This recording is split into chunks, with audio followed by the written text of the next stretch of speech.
மகா கந்த சஷ்டியோட 6வது நாள் இன்றைக்கி சூரசம்ஹாரம் பார்க்கறதுக்காக தீர்த்தகிரி வடிவேல் சுப்பிரமணிய கோவிலுக்கு தாங்க நம்ம போயிருந்தோம்.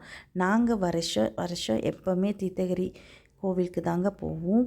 இந்த வருஷம் கூட்டம் ரொம்ப அதிகமாக இருந்தது. எப்போவுமே இந்த அளவுக்கு கூட்டம் இருக்காது. இந்த வருஷம் கூட்டம் அதிகமாக இருந்தது. வீட்டிலே எல்லாம் பூஜையும் சஷ்டி அன்னைக்கு இருந்த எல்லா பூஜையும் நம்ம முடிச்சுட்டு அதுக்கப்புறம் தாங்க நாங்கள் கோவிலுக்கு போனோம். இன்றைக்கி சூரசம்ஹாரம் பார்த்தோம். 2 மணி நேரம் அதை பார்த்தோம். ரொம்ப நல்லா இருந்துச்சு.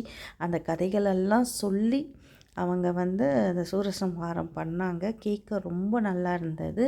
நெக்ஸ்ட்டு முருகருக்கு சூரசம்ஹாரம் முடிஞ்ச உடனேவே அபிஷேகம் ஆரம்பிச்சிட்டாங்க. இந்த அபிஷேகமும் குறைஞ்சபட்சம் ஒரு மணி நேரம் நடந்திருந்தது.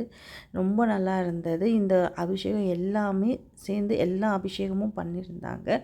அதையும் நம்ம பார்த்துட்டு இன்றைக்கி முருகரோட இடும்பன் படையல் போட்டிருந்தாங்க. இந்த கோவிலில் ஸ்பெஷலாக எப்போவுமே இடும்பன் படையல் போடுவாங்க.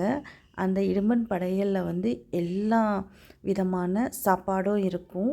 குழந்தை இல்லாதவங்க இதை முதல்ல அவங்களுக்கு தான் கொடுப்பாங்க. இந்த வருஷம் வேண்டிக்கிட்டு போயிட்டு அடுத்த வருஷம் குழந்தை பிறந்தவங்க எல்லாரும் வேண்டிக்கிட்டு விதவிதமாக முருகருக்காக சமைச்சு எடுத்துகிட்டு வருவாங்க. அந்த சமையல் எல்லாமே சாப்பாடு எல்லாமே ஒரே இலையில் போட்டு இந்த முருகனை அலங்காரம் பண்ணி அங்கே கூட்டிகிட்டு அந்த படையல் போட்டு பூஜை பண்ணி எல்லாருக்கும் கொடுப்பாங்க. இவர் தான் முருகர் வந்துட்டுருக்கார் பாருங்கள். இடும்பன் சாதம் படையல் இது தாங்க. இங்கே முருகருக்கு பூஜை பண்ணி இங்கே தான் எல்லாருக்கும் கொடுப்பாங்க. ஹஸ்பண்ட் அண்ட் ஒய்ஃப் எல்லாருமே அதை வாங்கி சாப்பிடுவாங்க. சாப்பிட்றவங்களுக்கு கண்டிப்பாக குழந்தை பிறக்கும்னு சொல்லுவாங்க. அந்த மாதிரி நிறைய பேர் வாங்கிட்டு இருந்தாங்க. ஆனால் மழை வேறு வந்துடுச்சுங்க.